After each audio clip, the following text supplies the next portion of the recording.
Welcome back to my channel.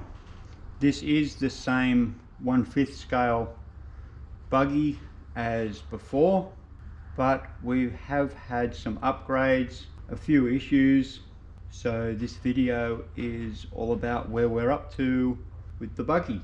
So one of the first problems we had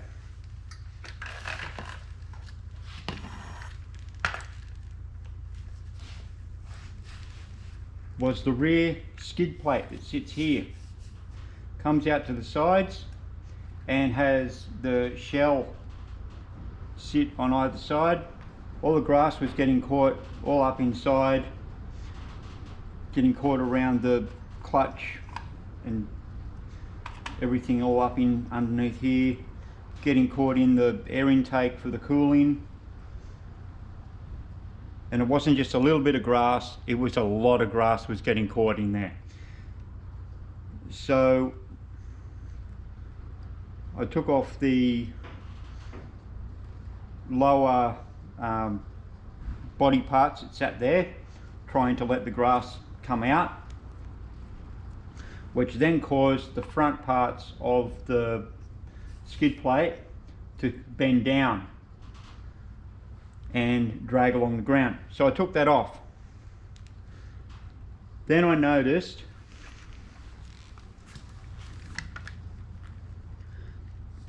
the join down the center of the diff housing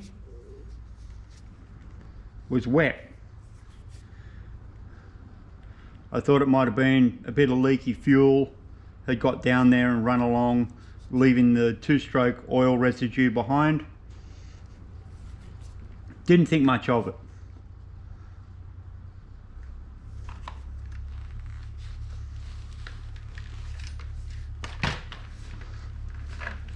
So I kept using it.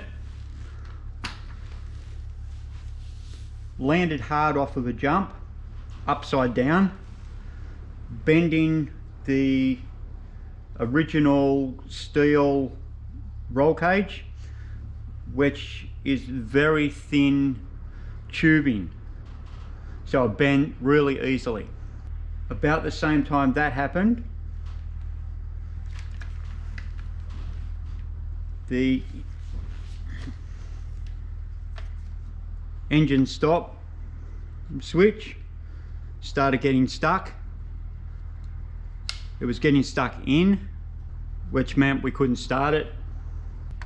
To get that out, I put a bit of sticky tape on there and pulled it. It would pop out, then we could start it. Then the pull start cord stopped retracting. So after starting it, or trying to start it, we'd end up with this much cord hanging out, and you'd have to wiggle it, give it a tap on the side to get it to start to wind back in. So then ordered the parts, the roll cage, the new engine stop button, and the new pull start. This is the super easy pull start, which is wider than the standard pull start.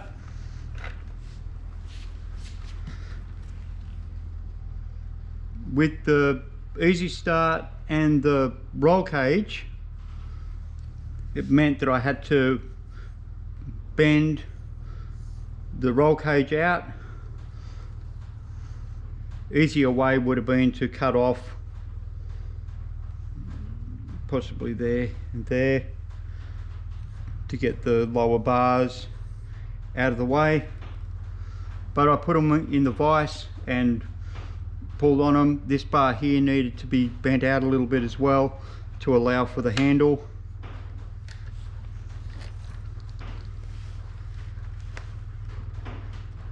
You see the bend there and the bend there, which also means it is really close to that tire. At the same time all that was ordered, the pod air filter was ordered. That is the pod air filter with the adapter plate. Sits in there. What we found with the pod air filter is it would not do full throttle.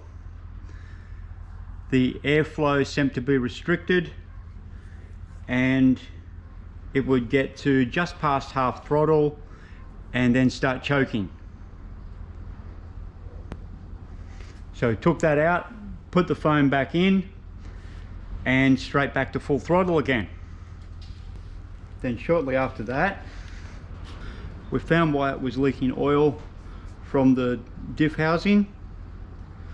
The two halves of the diff center, the bolts that hold it all together, had started to come loose, and the two halves came apart just enough for the gears to start slipping. So that leaking oil was from the diff center. The two halves of the diff center came apart enough for the bevel gears to slip, which were all the teeth down on the bevel gears.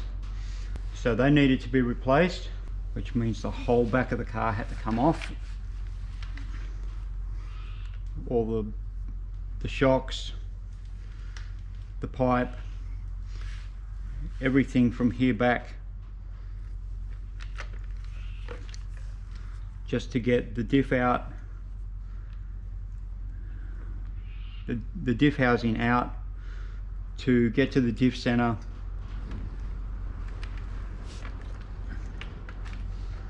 to replace the bevel gears and replace the oil. Then the next thing to go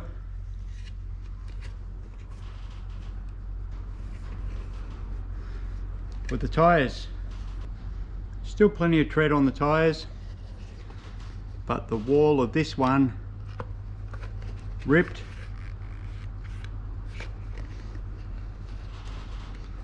Possibly from doing donuts or something like that. But then the foam insert exploded, and that's when the tire was found to have ripped.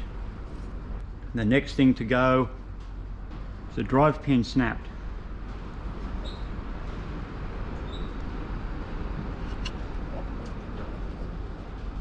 Still part of it sitting there, but it's meant to go right through.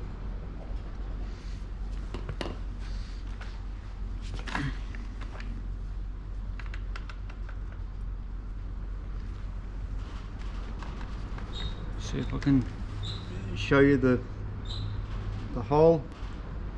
It has still got some of the pin in there, so the wheel fell off, even though the wheel nut's still there. So a spare set of tires and some spare drive pins would be essential to have in your spare parts box. As I have seen in other videos, even though it's hard to get to, checking your diff center bolts is strongly advised, because from the factory they're not tight enough. We also had one of the 4 bolts at the front here. There's 2 on each side. One of these bolts fell out, so I had to order some new bolts. The ones I ordered were a little bit different, so I swapped all 4 out so they all look the same. And that is where we're up to with the buggy. I'll order the new parts, get it all back together and running again, and do a video of it going. The new roll cage, it's a lot more heavy duty than the standard one. As you can see, it covers everything from front to back. The pipe still hangs out the back.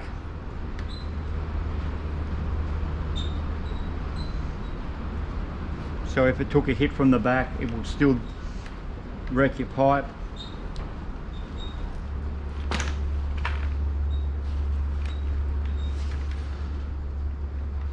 It protects your front shock towers.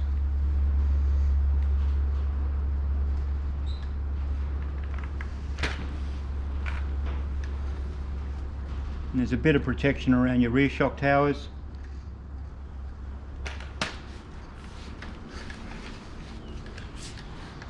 Plenty of protection over your spark plug. Hopefully it'll be running again soon, and I'll get that video done for you. Thanks for watching. Don't forget to like and subscribe. See you next time.